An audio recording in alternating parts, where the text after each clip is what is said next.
বসাটা কবুল করে। আল্লাহ যেন আমরা যেন এখান থেকে একেবারে ক্ষমা নিয়ে যেতে পারি সেরকম একটি মজলিস আমাদেরকে বানিয়ে দিন। প্রিয় ভাইরা, আল্লাহ তাআলা আমাদের সৃষ্টি করেছেন, এটা কি সন্দেহ আছে কারণ? যিনি সৃষ্টি করেছেন তার ইবাদত যদি আমরা না করি, কেন সৃষ্টি করেছে যদি না বুঝি, তাহলে দুনিয়া আসাটা কিন্তু বৃথা হয়ে যায়। আল্লাহ তাআলা এই জন্য কোরআনে কারীমে বলেছেন, আফাহাসিবতুম আন্নামা খালাকনাকুম আবাদান ওয়া আন্নাকুম ইলাইনা লা তুরজাউন। তোমরা কি মনে করেছো তোমাদেরকে আমি বেহুদা সৃষ্টি করেছি, আমার কাছে এমনি এমনি তোমরা থেকে যাবে দুনিয়াতে, আবার এসে শেষ হয়ে যাবা, সৃষ্টি করার কোনো উদ্দেশ্য নাই? এমন তো কিছু হতে পারে না। আপনি দুনিয়াতে অনেক কিছু করেন, বাড়ি ঘর বাঁধেন, চাকরি করেন, আপনার একটা উদ্দেশ্য আছে। আল্লাহ তাআলা তিনি আপনাকে সৃষ্টি করার জন্য কোনো কারণ নাই, এটা তো বলতে পারেন না। না চাইতে এমন কিছু আপনাকে দিয়েছেন যা চাইলেও আপনি এত সুন্দর চাইতে পারতেন না। আপনার পেটের ভিতরে এত সব যন্ত্রপাতি আছে, সারা জীবন অর্থ ব্যয় করলেও একটা যন্ত্র আপনি বানাইতে পারবেন না। কারো কারো মাঝে মধ্যে কিডনি নষ্ট হয়ে যায়, সে তখন এইটা চিন্তা করে যে বসো বসো বসো বসো, আচ্ছা অসুবিধা নেই, বসেন, হ্যাঁ বসো বসো। যার কথা বলেন বন্ধ করেন প্লিজ। যার একবার এটা নষ্ট হয়ে গেছে, কিডনিটা নষ্ট হয়ে গেছে, সে একটু আশা করে যে এক গ্লাস পানি খেয়ে আধা গ্লাস পেশাব করবে, কিন্তু পারে না। এমন একটা ছাঁকনি আল্লাহ দিয়ে দিচ্ছেন, খাবারের পরে পেশাবটা একদিকে পার করে, খাবারটা একদিকে পার করে, তারপর অন্যান্য জিনিসগুলো ময়লাগুলো একদিকে পার করে। আপনি কি চিন্তা করছেন যে মানুষের শরীরের মধ্যে একটা জিনিস, এইটাও আজ পর্যন্ত কেউ বানাইতে পারে নাই? আল্লাহ তাআলা এত সুন্দর করে জিনিসটা ফিট করে দিয়েছেন। পেটের ভিতরে যে সমস্ত নাড়িভুড়ি দিছে, সেগুলি কেউ বানাইতে পারবে না। সেগুলি প্রত্যেকটার একটা আলাদা ব্যবস্থা, একটা কাজ দিচ্ছেন, কাজ বাদে কিছু দেন নাই। যারা আগে বুঝতো না, এখন নতুন করে বুঝতে শিখছে যে এটারও একটা কাজ আছে। অনেক কিছু মানুষ মনে করে বাড়তি না, পরে দেখা যায় এটারও একটা কাজ রয়েছে। আল্লাহ তাআলা প্রত্যেকটি কাজ তার হিকমত থেকে আসছে, এমনি এমনি তিনি কিছু করেন নাই। কারণ তিনি হাকিম, তিনি মহাবিজ্ঞ, তিনি অভিজ্ঞ, তিনি প্রাজ্ঞ, তিনি আলিম, তিনি খাবির, তিনি সবকিছুর খবর রাখেন। তিনি জানেন বান্দার কোনটা প্রয়োজন হবে। আল্লাহ তাআলা বলছেন, আলা ইয়ালামু মান খালাকা ওয়া হুয়াল লাতীফুল খাবির। যিনি সৃষ্টি করেন তিনি কি জানবেন না? তিনি সূক্ষ্মদর্শী, সব খবর রাখেন। আপনার কোন জিনিস প্রয়োজন সেই জিনিস আল্লাহ তাআলা দিয়েছেন। আল্লাহ তাআলা সেটা দিয়েছেন। জীবন ধারণের জন্য নিঃশ্বাস প্রয়োজন, সে ব্যবস্থাপনা করেছেন। নিঃশ্বাস যদি 10 সেকেন্ড বন্ধ হয়, 10-20 মিনিট বন্ধ হয়, 10 মিনিট বন্ধ হয়, আপনি কি বলেন? তাড়াতাড়ি করে ওষুধ নিয়ে আসো, ইনহেলার দেখতে হবে, আমার নিঃশ্বাস চালু রাখতে হবে, মুখ নাক দিয়ে না পারলে মুখ দিয়ে নিঃশ্বাস টানেন। এতগুলি বিকল্প ব্যবস্থা আল্লাহ তাআলা আপনার জন্য করে দিয়েছেন। যে জিনিসটা যত বেশি মূল্যবান, যত বেশি দরকার, এটাকে তত বেশি এটাকে ছাড় দিছেন। যদি প্রত্যেকে আমরা বাতাস কিনতে হতো, অক্সিজেন কিনতে হতো নিঃশ্বাস ফেলার জন্য, তাহলে কিন্তু কেউ দুনিয়াতে শান্তির সাথে বসবাস করতে পারত না। এই জন্য ফ্রি নিঃশ্বাসের ব্যবস্থা করে দিয়েছেন। কিছুদিন আগে করোনা হয়েছিল, আপনাদের হয়েছে না? তখন অনেকেই দেখছেন যে চলতেছে সাথে কি নিয়ে, একটা নিয়ে যেটা দিয়ে নিঃশ্বাস ফেলে এরকম ব্যবস্থাপনা রাখতে হয়েছে। কেন? কারণ নিঃশ্বাস ফেলতে পারছে না। বিশেষ ব্যবস্থাপনার মাধ্যমে তার নিঃশ্বাস ফেলার ব্যবস্থা করতে হয়েছে। আরব দেশে এক ব্যক্তি, একটা ঘটনা বলি। তিনি ওই সময়ে যখন হাসপাতালে ঢুকছেন, তো 17 দিনে তার এইটা লাগছিল, এই কৃত্রিম অক্সিজেন লাগছিল। 17 দিন পরে 70,000 টাকা তার বিল উঠছে, রিয়াল। তো তিনি কান্না আরম্ভ করছে দেখে। তো সবাই বলতেছে আপনি কান্নার দরকার নেই, আমরা দিয়ে দেবো। তাহলে আমি টাকার জন্য কাঁদছি না, আমি কাঁদছি এই জন্য যে আমি বিগত 70 বছর আমি বিনা পয়সায় আমি নিঃশ্বাস টানছি। আমার রব নিঃশ্বাসের ব্যবস্থা করে দিয়েছেন, আমার রব নিঃশ্বাসের ব্যবস্থা করে দিয়েছেন। আমি আমার রবের এত শুকরিয়া আদায় করতে পারিনি। আজকে আমি, তোমরা আমার জন্য এই অক্সিজেনের ব্যবস্থা করছো দেখে তোমাদের শুকরিয়া আদায় করতেছি যে আমাকে অক্সিজেন দিয়ে তোমরা এটা করছো। তাও না, পয়সা দিচ্ছি, আবার অতিরিক্ত পয়সা দিচ্ছি। শুধু এইটা নয়, পানিটা কত বড় নেয়ামত আপনি জানেন? যে এলাকায় পানি পাওয়া যায় না সে এলাকা অবস্থা জানে, বুঝতে পারে, তারা সবাই বুঝতে পারে। মরুভূমিতে গত কিছুদিন আগে খবর আসছে 2 আমির মরুভূমিতে মরে গেছে পিপাসার্ত হয়ে, মানে পানি শেষ হয়ে গেছে বলতে পারবে না।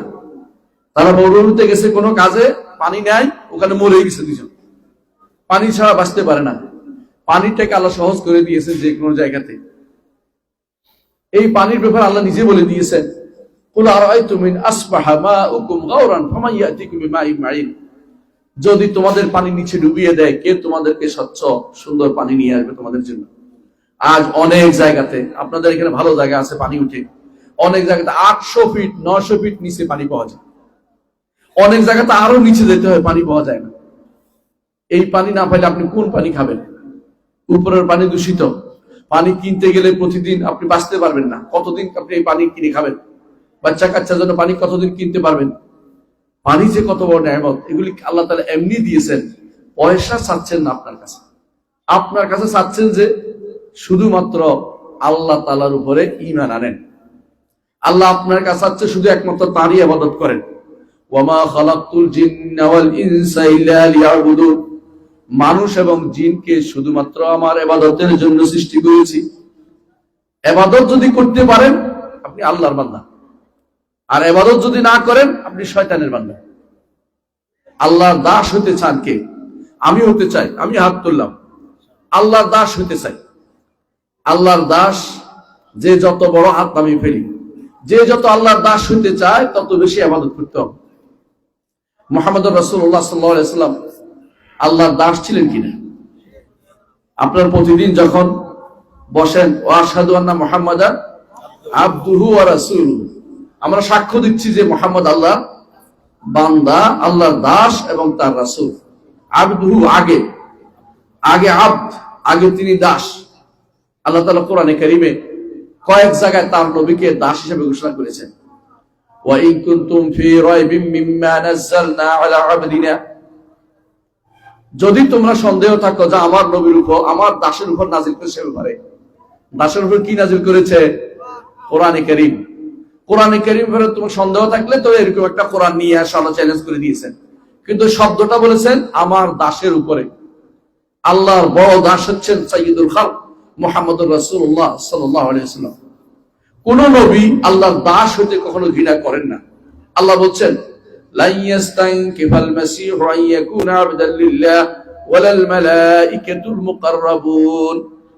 মাসীহ ঈসা কখনো আল্লাহর দাস হতে কখনো কোনো ঘৃণা বোধ করে না, অপমান বোধ করে না। আল্লাহর নৈকট্যপ্রাপ্ত ফেরেশতারাও তারা আল্লাহর দাস হতে কখনো অপমান বোধ করে না। অপমান বোধ কারা করে? অহংকারী যারা। শয়তান শুধুমাত্র আল্লাহর দাসত্ব করতে সে অহংকার বোধ করে। আর শয়তানের অনুসারী যারা, তারাও আল্লাহর দাসত্ব করতে চায় না। সুতরাং দুনিয়ার বুকে যারা আল্লাহর ইবাদত করেন তারা হচ্ছে শয়তানের ইবাদত করে। যারা আল্লাহর ইবাদত করে তারা শয়তানের ইবাদত করতে পারে না। দুইটা একসাথে হইতে পারে না। কুল ইয়া আইয়ুহাল কাফিরুন লা আ'বুদু মা তা'বুদুন। হে কাফেররা, তোমরা যেটার ইবাদত করো আমি এটার ইবাদত করতে পারি না। তোমরা যাদের দাসত্ব করো আমি তাদের দাসত্ব করি না। ওয়ালা আনতুম আবিদুনা মা আ'বুদ। আমি যেটার ইবাদত করি তোমরা এটার ইবাদতকারী নও। আমি একমাত্র আল্লাহর ইবাদত করি, আর তোমরা আল্লাহর ইবাদত করো, মাজারেরও করো, গজার মাছেরও করো, শিং মাছেরও করো, এমন কি আর কিছু না। ওই যে খান জাহানের মাজারে কুমির আছে এগুলো ইবাদত করে কেউ? এমন কিছু না। দুনিয়ার যত আপনাদের এলাকার পাশের এলাকা আছে এক জায়গায়, সেখানে পুকুরের ইবাদত করা হয়। পুকুরের ইবাদত বুঝেন কিনা? অমুক হুজুরের পুকুর, এটা এখান থেকে পানি নিয়ে নিয়ে শুধু খায়, বলে ভালো হইয়া যায়। যে কেউ মনে করবে যে এই পুকুর থেকে পানি নিয়ে খাইলে ভালো হয়ে যাবে, সেই ব্যক্তি শিরিক করছে, ঈমান হারা হয়ে গেছে। অনেক আছে এরকম, আপনি আশ্চর্য হবেন। আমি একখানে ওয়াজ করছি, ওয়াজ করে বের হইতে দেরি, দেখলাম যে উনি শিরকি ঘোষণা দিতে দেরি করে না। বললাম যে এতক্ষণ আমি কিসের কথা বললাম রে ভাই, এতক্ষণ ধরে বুঝাইলাম আপনাদেরকে এই কাজটা শিরিক, আবার ঘোষণাও দিয়ে দিলেন, সেটার কারণটা কি? ওরস কোথায় হবে এটা বলতেছি। ওরস অর্থ কি বুঝেন কিনা? ওরস অর্থ হচ্ছে বিয়ে দেয়া, ওরস অর্থ হচ্ছে বিয়ের অনুষ্ঠান করা, বুঝেন? এই জন্য আরবি ভাষাতে ওরস হচ্ছে বিয়ের অনুষ্ঠানকে ওরস বলা হয়। তো এরা কিসের ওরস করে? নাউজুবিল্লাহ, এরা মনে করে আল্লাহর সাথে মিলনের ওরস করতেছে। নাউজুবিল্লাহ। ইমানদার যদি এরকম কিছু বিশ্বাস করে, তার ইমান থাকবে? কাফেররা করতে পারে, ইমানদাররা এটা কখনো করে না। ইমানদার মনে করে আল্লাহ আমাকে দাস হিসাবে পাঠিয়েছেন, দাসত্ব আমার সর্বোচ্চ মর্যাদার জায়গা, সবচেয়ে বড় মর্যাদার জায়গা হচ্ছে দাসত্বের জায়গা। এই যে আপনাদের আজকে 27 তারিখ না 26 তারিখ, আপনারা কয়দিনের মধ্যে আরেকটা বেদাত করবেন, 27 তারিখ পালন করে কেউ কেউ। আমাদের সমাজে এটা প্রচলিত আছে, বেদাত অনেক সময় থাকতেও পারে কোনো কোনো এলাকায়, এটা কিন্তু বেদাত। কিন্তু বেদাত হলো, একটা কথা মনে রাখবেন, এটা কিন্তু এই রাতে হয়েছে এমন কোনো প্রমাণও নাই, এই মাসে হয়েছে না এমন কোনো প্রমাণ নাই, এগুলো শুধুমাত্র কিংবদন্তি। অবশ্যই মেরাজ হয়েছে, কিন্তু রাত দিন নির্ধারণ আমাদের দায়িত্ব নাই, এটা আসে নাই, কোনো সঠিক বর্ণনা আসে নাই। রাত মাস নির্ধারণ করা, এটা সঠিক কোনো বর্ণনা আসে নাই। তারিখ নির্ধারণ করা সঠিক কোনো বর্ণনা আসে নাই। মেরাজ মানতে হবে, ইসরা মানতে হবে, এটা শরীয়তের। এটা না মানলে আপনি আল্লাহ রাসূল সাল্লাল্লাহু আলাইহি ওয়াসাল্লামের কোরআন হাদিসকে, কোরআন এবং আল্লাহর বাণী এবং রাসূলের হাদিসকে অস্বীকার করলেন, ঈমান থাকবে না। মেরাজ মানবেন, ইসরা মানবেন। ইসরা অর্থ হচ্ছে রাতের বেলা সফর, আর মেরাজ হচ্ছে উপর দিকে ওঠা। আল্লাহ তাআলা তার নবী সম্পর্কে বলেছেন, সুবহানাল্লাযী আসরা বিআবদিহি লাইলাম মিনাল মাসজিদিল হারাম ইলাল মাসজিদিল আকসাল্লাযী বারাকনা হাওলা লিনুরিয়াহু মিন আয়াতিনা ইন্নাহু হুয়াস সামিউল বাসীর। পবিত্রতা ওই সত্তার জন্য যিনি তার দাসকে সফর করিয়েছেন। কাকে সফর করেছেন? দাস। দাসটাকে মুহাম্মদুর রাসূলুল্লাহ সাল্লাল্লাহু আলাইহি ওয়াসাল্লাম। কোথায় সফর করেছেন? বাইতুল্লাহিল হারাম, মক্কা থেকে বাইতুল মাকদিস পর্যন্ত তিনি সফর করিয়েছেন। তারপর কোথায় গেছেন? সেখান থেকে উপরের দিকে গেছেন। বোরাকে করে গেছেন? হ্যাঁ, বোরাক করে যান নাই? বোরাক করে গেছেন? না, বোরাকে করে যান নাই। বোরাক বাইতুল মাকদিসে বাঁধা ছিল, বোরাকে করে যান নাই। এরপরে তাকে উপরে উঠানো হয়েছে, হাদিসে এটা বলেছে। ওখানে বোরাক উপরে গেছে, এটা কোনো হাদিসে নাই, এটা হচ্ছে বানোয়াট বর্ণনা, মনে রাখবেন। এটা বোরাক ওখানেই ছিল। আল্লাহ তাআলা তার দাসকে তার কাছে নিয়ে গেছেন। আল্লাহ তাআলা এই জন্য বলছেন, ফাআওহা ইলা আবদিহি মা আওহা, তার দাসের কাছে যা ওহী করার তিনি ওহী করে দিয়েছেন। বুঝছেন কিনা? দাসকে মুহাম্মদুর রাসূলুল্লাহ সাল্লাল্লাহু আলাইহি ওয়াসাল্লাম। সুতরাং দুনিয়ার বুকে সবচেয়ে বড় নেয়ামত, সবচেয়ে বড় সম্মানের জায়গা হচ্ছে আল্লাহর দাসত্ব করতে পারে। একবার মুহাম্মদুর রাসূলুল্লাহ সাল্লাল্লাহু আলাইহি ওয়াসাল্লামের কাছে জিবরিল আসলেন, এসে বললেন যে আল্লাহ আপনাকে দুটো অপশন দিয়েছেন। একটা হচ্ছে আপনি আল্লাহর দাস হবেন, আপনি আল্লাহর রাসূল হবেন এবং রাজা হবেন। আরেকটা হচ্ছে দাস হবেন এবং রাসূল হবেন। আপনি কোনটা গ্রহণ করবেন? দুইটার মধ্যে কোনটা গ্রহণ করবেন? বুঝছেন? দুইটা বুঝছেন কিনা? একটা হচ্ছে রাসূল আর রাজা, মালিক, আর একটা হচ্ছে রাসূল এবং দাস। তো মুহাম্মদুর রাসূলুল্লাহ সাল্লাল্লাহু আলাইহি ওয়াসাল্লাম জিবরিলের দিকে তাকালেন, কি বলেন আপনি? জিবরিল ইঙ্গিত করলেন, তাওয়াদু, আপনি বিনয়ী হন। তখন তিনি বললেন যে আমি বরং দাস হব এবং রাসূল হব। রাসূলুল্লাহ সাল্লাল্লাহু আলাইহি ওয়াসাল্লামকে আল্লাহ তাআলা রাজত্ব দেন নাই? দিয়েছেন, কিন্তু দাস হলে আল্লাহ তাকে আরো উপরে উঠিয়ে দিয়েছেন। মান তাওয়াদা লিল্লাহি রাফাহুল্লাহ, যে কেউ আল্লাহর জন্য বিনয়ী হবে আল্লাহ তাকে উপরে উঠাবে। আমার কথা না, আল্লাহ রাসূল সাল্লাল্লাহু আলাইহি ওয়াসাল্লাম বলেছেন। আল্লাহ রাসূল সাল্লাল্লাহু আলাইহি ওয়াসাল্লাম বলেছেন। এইজন্য হাদিসে আছে রাসূলুল্লাহ সাল্লাল্লাহু আলাইহি ওয়াসাল্লাম বলেছেন, তুমি যে আল্লাহর জন্য একটা সিজদা করো, আল্লাহর কাছে সবচেয়ে বেশি আল্লাহ সম্মানিত হতে পারবে। তুমি একটা সিজদা আল্লাহর কাছে তোমাকে সম্মানিত করে তুলবে। একটা মানুষ কিয়ামতের আগে, হাদিসে আছে রাসূলুল্লাহ সাল্লাল্লাহু আলাইহি ওয়াসাল্লাম বলেছেন, কিয়ামতের আগে একটি সিজদা দুনিয়া এবং তার মধ্যে যা আছে তার থেকে বেশি উত্তম বিবেচিত হবে। কেন? কারণ এই সিজদা করার মতো মানুষ আর পাওয়া যাবে না। বেশিরভাগ মানুষ দুনিয়া নিয়ে ব্যস্ত থাকবে, দুনিয়াদার হয়ে যাবে সব মানুষ। মসজিদ গুলো বিরান হয়ে যাবে, ঠিক মতো ফজরের সালাতে লোক পাওয়া যাবে না। অনেক সময় দেখবেন যে সব পানি, কিন্তু সালাতের ব্যাপারে গুরুত্ব নাই। এরকম বহু জায়গা আপনি দেখতে পাবেন। সব মানছে সালাতের উপরে কোনো গুরুত্ব নাই। বিশেষ করে ফজরের সালাতে ঈমান টিকিয়ে রাখতে হলে ফজরের সালাতে আসতে হবে। মুহাম্মদ রাসূলুল্লাহ সাল্লাল্লাহু আলাইহি ওয়াসাল্লাম বলেছেন, ফজরের সালাতে যে ব্যক্তি হাজির হবে ফাহুয়া ফি জিম্মাতিল্লাহ, আল্লাহর জিম্মাদারিতে চলে যায়, আল্লাহর জিম্মাদারিতে চলে যায়। ফালা তাখফুরুল্লাহ ফি জিম্মাতিহি, আল্লাহর জিম্মাদারিতে যে গেছে তার উপরে তোমার চড়াও হওয়া উচিত নয়। আল্লাহ তাআলা তখন পাকড়াও করবেন, কেন তুমি তার উপর চড়েছো? তো আমার বিশেষ বান্দা ফজরের সালাতে হাজির হতে পেরেছে। সুবহানাল্লাহ। আল্লাহর ইবাদত যত বেশি করতে পারবো আল্লাহ তত বেশি আমাকে উপরে উঠিয়ে নেবেন। এই জন্য আবেদ হোক, আল্লাহর বান্দা হোক, আল্লাহর দাস হোক, এই দাস হওয়ার প্রথম শর্ত হচ্ছে ঈমানটা শুদ্ধ করতে হবে। দুনিয়ার প্রতিটি মানুষ ক্ষতিগ্রস্ততার মধ্যে আছে, আমি আপনি সবাই ক্ষতিগ্রস্ত। কেন ক্ষতিগ্রস্ত? সময়টা কাজে লাগাতে পারি না। সময়টা আমরা কি করি? বেশিরভাগ মানুষকে সময় কাটাই। কিভাবে সময় কাটায়? রাস্তার মধ্যে দেখবেন যে বাচ্চারা বসে বসে কি করতেছে? লুডো খেলতেছে। কেউ বা দেখবেন যে ক্যারাম খেলতেছে, কেউ বা বলতেছে আমরা ফল কি ওই যে খেলা খেলতেছে, হ্যাঁ ক্রিকেট খেলতেছে, কেউ বল খেলতেছে। কেন? সময় কাটাই। সময় কাটানোর জিনিস নয়, সময় কাজে লাগানোর জিনিস। সময় যদি কাজে না লাগান আল্লাহর কাছে সেটার জন্য জবাবদিহি করতে হবে। দলিল আল্লাহ তাআলা, আল্লাহ রাসূল সাল্লাল্লাহু আলাইহি ওয়াসাল্লাম বলেছেন, কোন ব্যক্তি হাসরের মাঠের সামনে এগিয়ে যেতে পারবে না। কয়েকটি প্রশ্নের কথা তিনি বলেছেন, দুইটা সময়ের সাথে রিলেটেড। একটা হচ্ছে তার জীবন কিসে ব্যয় করেছে, তার জীবনটা কিসে ব্যয় করেছে, এর জবাব দিয়ে হাসরের মাঠে করতে হবে, সামনে এগিয়ে যেতে পারবেন না। আর দ্বিতীয়টা হচ্ছে তার যৌবন কিসে ব্যয় করেছে। স্পেশাল প্রশ্ন, স্পেশাল প্রশ্ন। কেন স্পেশাল প্রশ্ন জানেন? এটার মূল্য আল্লাহর কাছে অনেক বেশি। যৌবনের ইবাদতের মূল্য আল্লাহর কাছে অনেক বেশি, যৌবনের গুনাহ থেকে বাঁচে থাকাটাও আল্লাহর কাছে অনেক মূল্য বেশি।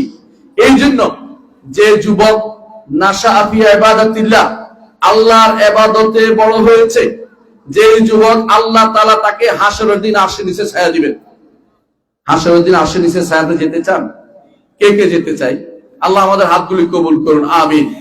আরশের নিচে যে ছায়া থাকতে চাই, কারণ যে আরশের নিচে ছায়া পাবে না তার চেয়ে বড় বিপদে আর কেউ নাই। কারণ আরশের নিচে ছায়া না পেলে কোথায় থাকবে? রোদে। সূর্য মাথার 1 মাইল উপরে, 1 মাইল উপরে, আর ঘরমাক্ত হতে থাকবে। ঘামতে ঘামতে কেউ ডুবু ডুবু অবস্থা হবে, নাক পর্যন্ত, লেগাম পর্যন্ত, কারো কারো পা পর্যন্ত, হাঁটু পর্যন্ত ডুবতে থাকবে, উঠতে থাকবে, এরকম এরকম করতে থাকবে এই ঘামের ভিতরে। এই বিশাল জগৎ, বিশাল যে পৃথিবী হবে নতুন, সেখানে এই আটার কাইয়ের মতো পৃথিবীর মধ্যে সে ডুববে আর উঠবে। এই অবস্থা কয় বছর থাকতে হবে? 10 বছর, 50,000 বছর থাকতে হবে অবস্থায়। সেখানে আপনার জন্য সবচেয়ে শান্তির আলোয়, শান্তির জায়গা হচ্ছে আল্লাহর আরশের নিচে ছায়া পেয়ে যাওয়া। আল্লাহর আরশের নিচে ছায়া পেতে হলে আপনি হতে হবে ওই যুবক, যে যুবক আল্লাহর ইবাদতে বড় হয়েছে। ওই কথা ঠিক নয় যারা বলে থাকে, কি বলে, বসকালে কার দোষ না আছে, এটা ঠিক না। এটা ইমানদারের কথা না, এটা শয়তানের কথা। বসকালে দোষ বলে তাহলে সালাই দিতে পারবেন না আপনি। তাকে বলবেন ইবাদতে বড় হতে। আল্লাহর ইবাদত করে যে ব্যক্তি বড় হবে, আল্লাহ তাকে আরশের নিচে ছায়া দিবেন, যেদিন আর কোনো ছায়া থাকবে না। সেই সূর্যের আলো থেকে বাঁচার জন্য কিচ্ছু থাকবে না, কোনো ঘর বাড়ি থাকবে না, কোনো গাছপালা থাকবে না, কোনো সীমানা থাকবে না, কোনো পাহাড় থাকবে না, কোনো গর্ত থাকবে না। একটা বিশাল একটা বিস্তীর্ণ একটা ভূমি হবে, যে ভূমিতে সমস্ত মানুষ আল্লাহর দিকে তাকিয়ে থাকবে। পায়ে জুতো নেই, পরনে কাপড় নেই, শরীরে কিচ্ছু নেই, শরীরে কিছু নেই, এইগুলি দিয়ে আল্লাহর দিকে তাকিয়ে থাকবেন। কখন রব্বুল আলামিন হাসরের মাঠে আসবে, হাসরের মাঠে এসে কখন তিনি বিচার করবেন, সেই দিকে শুধু তাকিয়ে থাকতে হবে। সেই পুরো সময় আপনার আমার জন্য শান্তির জায়গা হচ্ছে আরশের নিচে ছায়া পাওয়া। আরশের নিচে ছায়া পেতে হলে ইবাদতের মধ্যে বড় হতে হবে। যুবক বয়সের ভাইদের বলছি, কোনোভাবেই একটু সময় নষ্ট করবেন না, আল্লাহর ইবাদতে বড় হবেন। রাসূল বলেছেন, শাবুন নাশা ফি ইবাদাতিল্লাহ। এইটা যেমন আরশের নিচে ছায়া পাবে, আরেকটা শুনেন, রাসূলুল্লাহ সাল্লাল্লাহু আলাইহি ওয়াসাল্লাম বলেছেন, ওই ব্যক্তিও আরশের নিচে ছায়া পাবে যে ব্যক্তির অন্তরটা মসজিদের সাথে লেগে আছে। মস্তিষ্ক অন্তর লেগে থাকে, আপনি বুঝেন তো? মানে এক সালাতের পরে কখন দ্বিতীয় সালাত যাবে এই চিন্তা এসে সবসময় চিন্তা লাগে যে আমার আরেকটা সালাতে আমাকে যেতে হবে, আরেকটা সালাতে আবার মসজিদে যাব। মসজিদকে সে অন্তর থেকে ভালোবাসছে, মসজিদকে সে অন্তর থেকে ভালোবাসছে। এই জন্য মসজিদে যদি কেউ যায়, ওই মসজিদের জায়গা পর্যন্ত তার জন্য খুশি হয়ে যায়। হাসরের দিন তার পক্ষে সেটা সাক্ষ্য দিবে, আর আল্লাহ তাআলা তার প্রতি তাকিয়ে হাসেন যে এই ব্যক্তি মসজিদে আবার ফিরে আসছে। সুবহানাল্লাহ। ইয়েতে বাসবাস হাদিস শব্দটা আসছে, এই বাসবাস আল্লাহর কাছে সিফা, এটা আমরা সাব্যস্ত করি যে আল্লাহ তাআলা যে ব্যক্তি মুসল্লি মসজিদে আসে তার জন্য আল্লাহ তাআলা খুশি হন। তার এই খুশির কারণটা আপনি করতে পারেন যদি মসজিদে নিয়মিত আসেন। আর যে ব্যক্তি মসজিদে একবার সালাতের পর দ্বিতীয় সালাতে চিন্তা থাকে, এশার সালাত পড়েছে জামাতে, ফজরের সালাত আবার জামাতে পড়বে, তার সারা রাত্রি নফল সালাতের সওয়াব লেখা হবে, সহিহ হাদিস দ্বারা প্রমাণিত হয়েছে। আর কি হবে? যে ব্যক্তি চিন্তায় থাকবেন কিভাবে ফজরের সালাত করতে পারবে, রাসূলুল্লাহ সাল্লাল্লাহু আলাইহি ওয়াসাল্লাম বলেছেন যে সেই ব্যক্তি, এই ব্যক্তিগুলোর জন্য আল্লাহ আরশের নিচে ছায়া ব্যবস্থা করবেন, কারণ অন্তর তার মসজিদের সাথে জড়িত। কিভাবে আসতে হবে? কখনো কখনো অ্যালার্ম দেয়, ভাইকে বলে, বন্ধুকে বলে, কখনো কখনো কেউ কাউকে টেলিফোন করে উঠিয়ে দেয়। এরকম করে কি জন্য? একমাত্র আল্লাহর সন্তুষ্টির জন্য। এই জন্য তাদেরকে আল্লাহ আরশের নিচে ছায়া দিবেন। আর এক শ্রেণীর কথা রাসূল বলেছেন, যুবকদেরকে বলছি, রাসূলুল্লাহ সাল্লাল্লাহু আলাইহি ওয়াসাল্লাম বলেছেন ওই যুবকও আরশের নিচে ছায়া পাবে, যে যুবককে কোন সুন্দরী নারী, একেবারে সুন্দরী বংশিয়া ডাকছে আকাম করার জন্য, কিন্তু সে বলছে ইন্নী আখাফুল্লাহ, আমি আল্লাহকে ভয় করি, আমি আল্লাহকে ভয় করি। এই কথা বলে সে অন্যায় থেকে ফিরে আসছে, সেই ব্যক্তিও আরশের নিচে ছায়া পাবে, আরশের নিচে ছায়া পাবে। আরশের নিচে যদি আপনি হাসরের মাঠে ছায়া পেয়ে যান, আপনি সৌভাগ্যবান ব্যক্তি। কারণ এইখান থেকে দ্বিতীয়বার হবে আরেকটা সৌভাগ্য নিতে হবে, সেটা কি? বিনা হিসাবে যেন জান্নাত চলে যেতে পারে, বিনা হিসাবে যেন জান্নাত চলে যেতে পারে। হিসাব যার হবে তার বিপদের শেষ থাকবে না। আপনার আমাদের জন্য দুইটা টার্গেট ফুল করবেন সব সময়।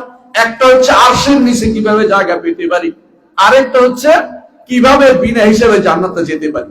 এই দুই চিন্তায় সবসময় থাকবেন, যাতে আপনার আর শয়তান আপনাকে ধোঁকা দিতে না পারে। মনে রাখবেন, একটু দূরে সরে গেছেন তো আল্লাহর পর থেকে, শয়তান সেখানে ঢুকে যাবে। শয়তানের ঢুকার রাস্তা আপনি দিবেন না। আপনার জীবনের প্রতিটা ক্ষণ মূল্যবান, প্রতিটা মুহূর্ত মূল্যবান। ইয়াউমা ইয়াজমাউকুম লিয়াউমিল জামঈ যালিকা ইয়াউমুত তাগাবুন, যেদিন আল্লাহ তাআলা একত্রিত করবেন সেদিন হচ্ছে ঠকে যাওয়ার দিন। বলুন, আমি তো ঠকে আসছি। হ্যাঁ, অর্থাৎ হাসরের মাঠে সবাই আফসোস করবে। জান্নাতে গেলে আফসোস হবে না, কিন্তু হাসরের মাঠে আফসোস করবে সবাই।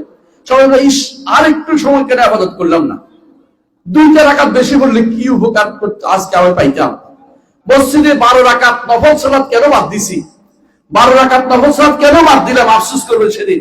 কারণ প্রতিদিন যে ব্যক্তি 12 রাকাত সালাত পড়ে, 12 রাকাত বুঝছেন কিনা, নামাজের আগে পরে যে 12 রাকাত যে ব্যক্তি পড়বে, রাসূলুল্লাহ সাল্লাল্লাহু আলাইহি ওয়াসাল্লাম বলেছেন আল্লাহ তাআলা তার জন্য জান্নাতে একটি ঘর বানাবেন। আপনি 12 রাকাত পড়ছেন আর ফরজ পড়ছেন, আপনার জন্য ঘর অবধারিত। যার ঘর জান্নাতে হবে সে কি জাহান্নামে থাকবে? সেও জান্নাতে থাকবে। সুতরাং এই সুযোগ নেওয়ার জন্য আমি যুবকদেরকে বলছি, সময় নষ্ট করবেন না, সময় পাইলেই 2টা রাকাত পড়বেন।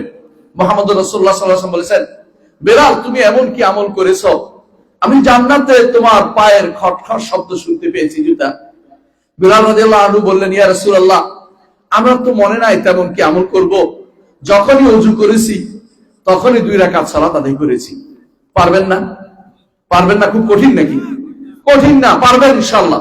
শুধু অভ্যাস করে নিলে হয়, অভ্যাস করে নিলে হয়। অনেকে আছে সকালবেলা ফজরের সালাতের পরে চলে যান গল্প করতে, না করে একটু বসেন, আজকারগুলি শেষ করে সূর্য ওঠার পরে 2 রাকাত সালাত পড়ে তারপরে বের হন। আল্লাহর ইবাদতে সালাতের চেয়ে বড় কিছু ইবাদত আর নাই ঈমানের পরে। 2 রাকাত সালাত পড়ে যদি আপনি যেতে পারেন, কি হবে? রাসূলুল্লাহ সাল্লাল্লাহু আলাইহি ওয়াসাল্লাম বলেছেন, হজ পূর্ণ একটা উমরা পূর্ণ একটা হজের সওয়াব আপনি পাবেন। সুবহানাল্লাহ। এত সওয়াবকে আপনি অবজ্ঞা করে বালিশের নিচে অথবা কম্বলের নিচে শুয়ে থাকাটা ভালো মানায় না। আপনাকে এগুলি সব আজকারগুলি করেন। আচ্ছা, মেলাম করতে পারেন নাই, কাজে বের হয়েছেন দুপুরে 7টা-8টার দিকে, আপনি এই সময় ওযু করে যদি কোনো 2 রাকাত নামাজ পড়েন, সারা দিনের সদকা আদায় হবে শরীরের, এবং আপনি আউয়াবিন, যারা আল্লাহর কাছে ফিরে আসে তাদের অন্তর্ভুক্ত হয়ে যাবেন। আপনি হবেন আউয়াবিন, যারা আল্লাহর দিকে ফিরে আসে তাদের অন্তর্ভুক্ত। এবং এটা রাসূলুল্লাহ সাল্লাল্লাহু আলাইহি ওয়াসাল্লাম নাম সালাতুল আউয়াবিন নাম দিয়েছেন, যারা প্রত্যাবর্তন করে এই সময়। কিন্তু আমাদের সমাজে আউয়াবিন কোনটা কয় বলেন তো? মাগরিবের পরে 2 রাকাত করে 6 রাকাত, এগুলি হচ্ছে দুর্বল এবং বানোয়াট হাদিস দিয়ে তৈরি, এগুলি আমলের জিনিস নয়। কিন্তু এইটা কিন্তু অবশ্যই আমলের জিনিস। এটার নাম হচ্ছে দোহা, চাষতের 2 রাকাত সালাত। 2 থেকে 8 রাকাত পর্যন্ত মুহাম্মদ রাসূলুল্লাহ সাল্লাল্লাহু আলাইহি ওয়াসাল্লাম পড়েছেন। বেশিরভাগ সময় 2 পড়েছেন, কিন্তু মক্কা বিজয়ের দিন তিনি 8 রাকাত পড়েছেন। এর অর্থ হচ্ছে একটু পর্যন্ত ইচ্ছা করলে আপনি পড়তে পারেন। এত বড় দরকার 2 রাকাত পড়েন, 2 রাকাত পড়ে বের হন। সারাদিনের জন্য আপনার আল্লাহর উপর ভরসা করে বের হচ্ছেন, কাজের জন্য বের হন, চাকরির জন্য বের হন, কোনো কিছুর জন্য বের হন, আপনি কিন্তু একটা আল্লাহর প্রশান্তির মধ্যে, আল্লাহ তাআলার একটা ইবাদত করে প্রশান্তির মধ্যে নিয়ে প্রশান্ত নিয়ে বের হয়েছেন। এর বাইরে যদি কোনো আপনি কেবল বের হন, কি জন্য বের হন জানেন না, একবার ঘুম থেকে উঠে দৌড় দিয়েছেন, বাথরুম থেকে দৌড় দিয়েছেন, ওযু করেন নাই, এর অর্থ হচ্ছে আপনি কিন্তু খুব ভালো কাজ করেন না, আল্লাহর ইবাদতের মধ্যে কাটাতে পারেন নাই।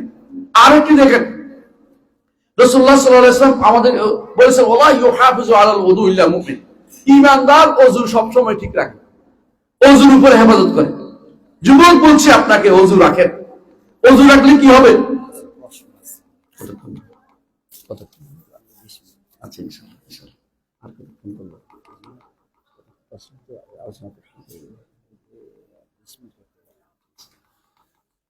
রাসূলুল্লাহ সাল্লাল্লাহু আলাইহি ওয়াসাল্লাম বলেছেন, ওয়ালা ইউহাফিজু আলাল ওযু ইল্লা মুমিন।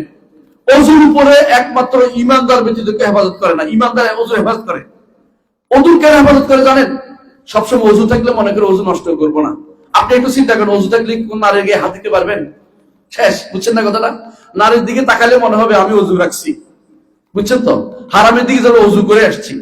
ওযু ঈমানদারের জন্য একটা বড় প্রতিবন্ধক, হারাম কাজ থেকে প্রতিবন্ধক হয়ে যাবে। এজন্য ওযু করে থাকুন, চেষ্টা করুন। একবার ওযু শেষ হয়েছে আবার চেষ্টা করুন ওযুর মধ্যে থাকতে। এটা কিন্তু ঈমানদার একটা বড় প্রাপ্তি। এটাও তো একটা করতে পারেন আপনি, পরিচ্ছন্ন জীবন যাপন করেন। একটা যুবক পরিচ্ছন্ন জীবন যাপন করে। যুবকরা আজ যা করতেছে ও দুঃখ লাগে। তথাকথিত কেউ ইয়াবা টানে, কেউ এটা টানে, কেউ বেশিদিন টানতেছে, কেউ ফোসকা টানতেছে। ফোসকা দেখছেন তো, এক ধরনের গাড়া আঠা টানতেছে, যুবকদেরকে নষ্ট করে দিচ্ছে।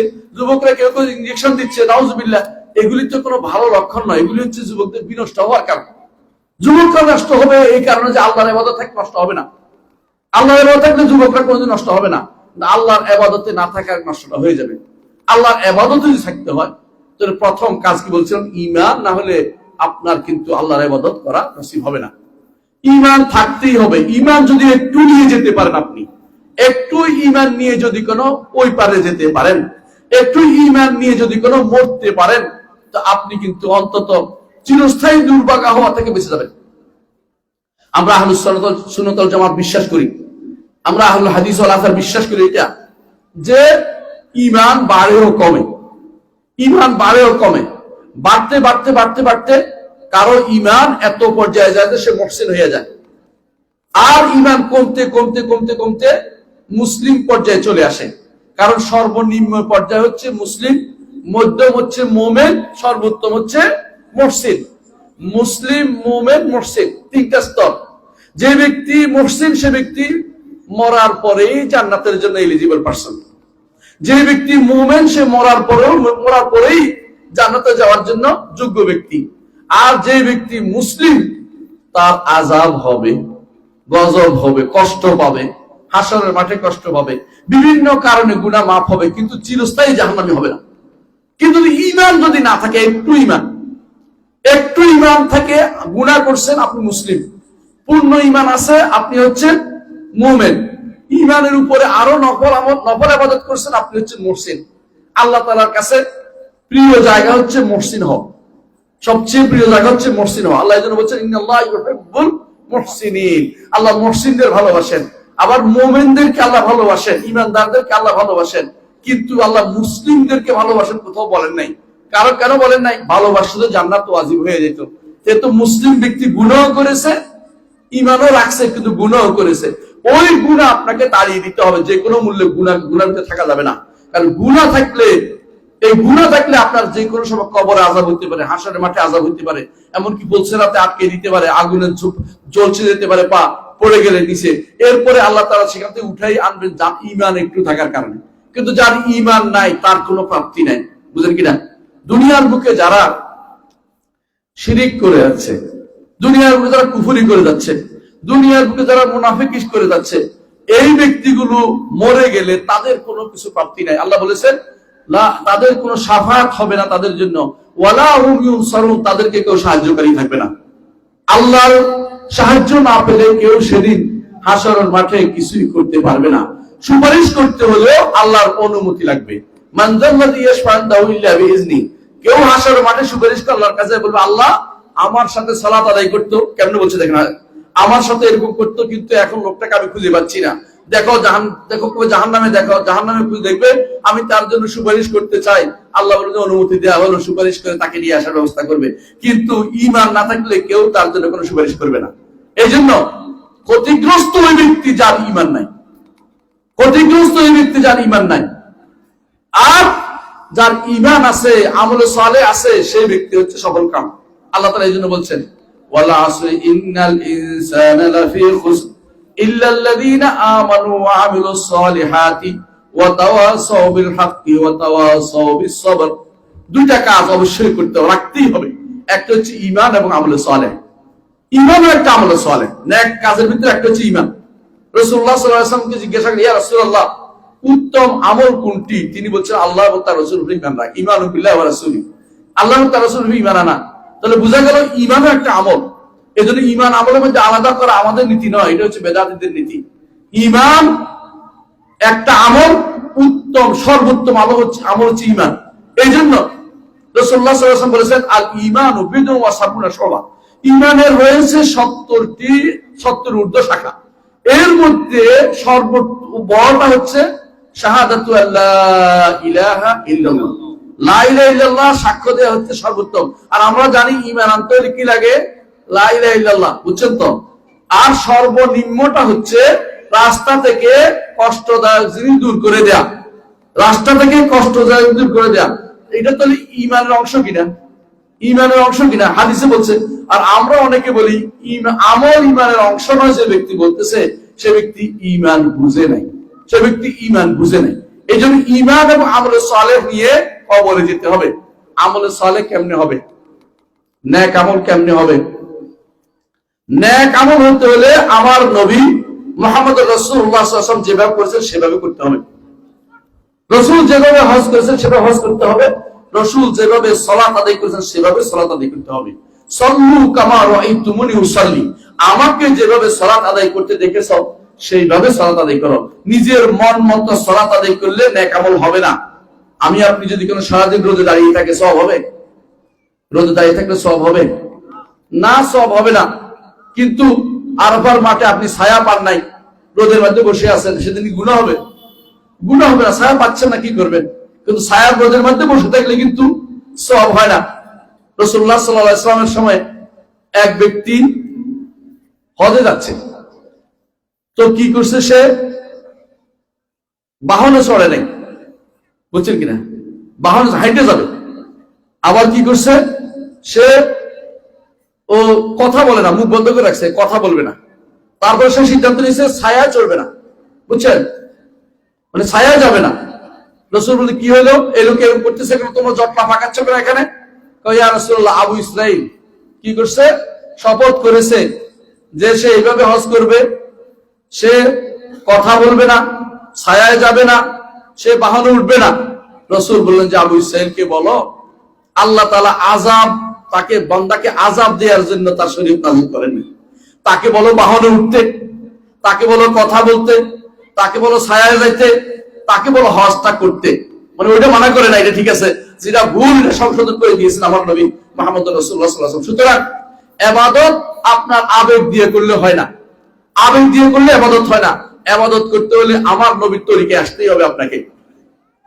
যে ব্যক্তি বলেছিল, আপনাদের মনে আছে, 3 ব্যক্তি আসছিল রাসূলের ঘরের কাছে, এসে জিজ্ঞাসা করছিল, তার সাহাবে উম্মাহাতুল মুমিনিনকে, আমাদের মাদেরকে জিজ্ঞাসা করেছিল রাসূল কি কি আমল করেন।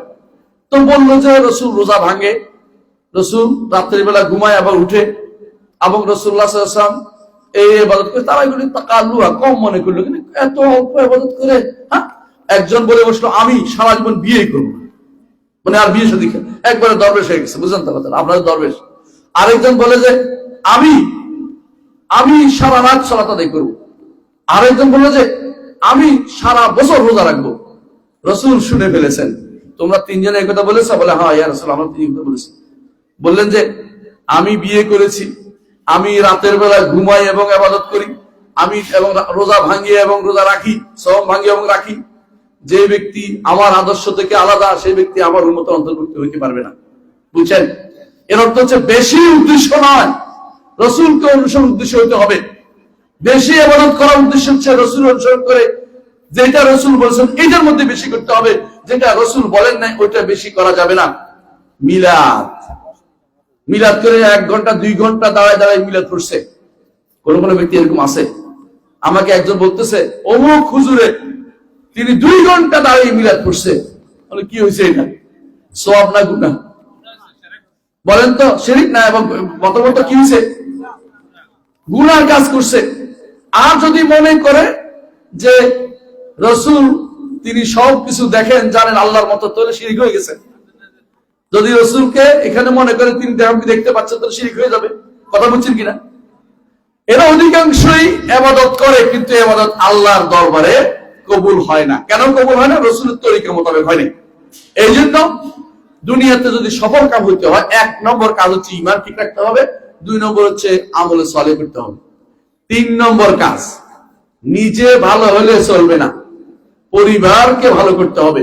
কু আনফুসাকুম ওয়া আহলিকুম নারা, নিজেকে বাঁচাও পরিবারকে বাঁচাও। আল্লাহ ঘোষণা দিয়েছেন কু আনফুসাকুম, নিজেকে বাঁচাও পরিবারকে বাঁচাও। প্রথম একজন মানুষের নিজে বাঁচার পরে প্রথম দায়িত্ব হচ্ছে পরিবার। পরিবারের পরে কি? তার অধীনস্থ যারা আছে তারা। যদি মেম্বার সাহেব হন, মেম্বার সাহেবের অধীনস্থ যারা আছে তারা। চেয়ারম্যান সাহেব হন, তার পুরো ইউনিয়নের দায়িত্ব। এমপি সাহেব হইলে তার পুরো এলাকার দায়িত্ব, যেখানে তিনি এমপি।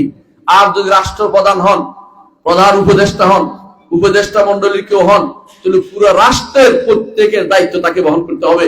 দাওয়াতের দায়িত্ব তাকে বহন করতে হবে। কিসের দাওয়াত দিবেন? দাওয়াতটা কিসের দিবেন? দাওয়াতটা দিবেন আল্লাহর পথের দিকে। দুনিয়ার কোন উদ্দেশ্য হইতে পারবে না।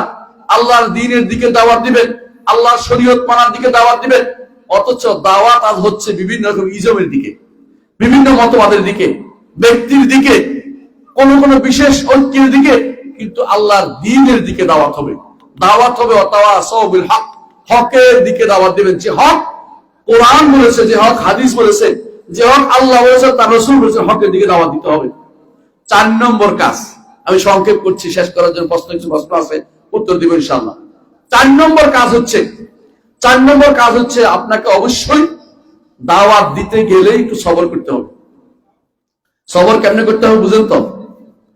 সম্মানিত রাসূল আরবদের কাছেও নবুয়তের আগে সম্মানিত ছিলেন কিনা? নবুয়তে আসার পরে কি তারা কি তার প্রতি ভালো ব্যবহার করেছে?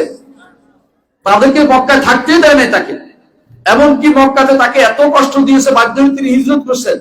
এমনকি তাকে মেরে ফেলার ষড়যন্ত্র করছে, তার পাশে রক্তাক্ত করে দিয়েছেন তাকে। তাহলে বোঝা গেল যে আল্লাহর পথে দাওয়াতে যে থাকবে তার বিরোধী লোক থাকবেই। হ্যাঁ, যদি পরিবেশ ভালো হয়ে যায় বিরোধী লোক নাও থাকতে পারে। মদিনাতে যখন ছিলেন রাসূলুল্লাহ সাল্লাল্লাহু আলাইহি ওয়াসাল্লাম, তখন দূর দূরান্তের লোকেরা তার শত্রু ছিল, কিন্তু তার আশেপাশে শত্রুতা তার হয়নি। এজন্য আপনারা যে গ্রামে আছেন, এই গ্রাম হয়তো সহিহ আকীদা মানহাজের লোক, এজন্য হয়তো এখন আপনাদের উপর আক্রমণ আসবে না। কিন্তু অনেক জায়গা আছে, বিশ্বাস করুন, নামাজের ভিতরে যাইতো মসজিদে ঢুকতে দেয় না। সহিহ আকীদা মানহাজের মসজিদে ঢুকতে দেয় না। অনেক জায়গা আছে খুতবা দিতে দেয় না, ঢুকতে দেয় না। এমনকি অনেকে আছে আপনাকে বিনা কারণে কষ্ট দেয়, বেহুদা নাম দেয়, আপনাকে এই নাম দিব, ওই নাম দিব, ওই নাম দিবে। মুহাম্মদ রাসূলুল্লাহ সাল্লাল্লাহু আলাইহি ওয়াসাল্লামকে কাফেররা কি বলতো? জাদুকর। আর কি বলতো? কবি। আর কি বলতো? হ্যাঁ, ধর্মত্যাগী। আর সবই বলতো, আরো বলতো কবি, আরো বলতো এরকম। তারা জিনে ধরেছে, এই জাতীয় গণক, এগুলি তারা বলতো। কাহিনীওয়ালা মাজনুন আল্লাহ বলছে পাগল না, তারা পাগলও বলতো। কিন্তু মুহাম্মদ রাসূলুল্লাহ সাল্লাল্লাহু আলাইহি ওয়াসাল্লামকে আল্লাহ তাআলা নিজেই বলেছেন যে আপনি পাগল নন, আপনি কোনো গণক নন। আল্লাহ তাআলা বলছেন যে আপনি হচ্ছেন রাসূল, আল্লাহর পক্ষ থেকে রিসালাত নিয়ে আপনি মানুষের কাছে গেছেন। এর অর্থ হচ্ছে নবীর তরিকা যারা অনুসরণ করবে তাদের উপর অপবাদ আসতেই থাকবে। এই আসছে অপবাদগুলি আপনাকে সহ্য করে নিতে হবে। কিছুই না, আমি আল্লাহর পথের পথিক, আমি আল্লাহর পথের পথিক, আমি এই পথে দাওয়াত দিব। কুল হাযিহি সাবিলি আদউ ইলাল্লাহ আলা বাসিরাতিন আনা ওয়া মান ইত্তাবা'আনি, আমি এবং আমার অনুসারীরা এই পথে মানুষদেরকে দাওয়াত দিব। আলা বাসিরাতিন, জেনে বুঝে দাওয়াত দিব, আবার মিথ্যা দাওয়াত নয়, যা বুঝি না তা নয়। এই মিথ্যা দাওয়াতের ফল হয়েছে কি জানেন?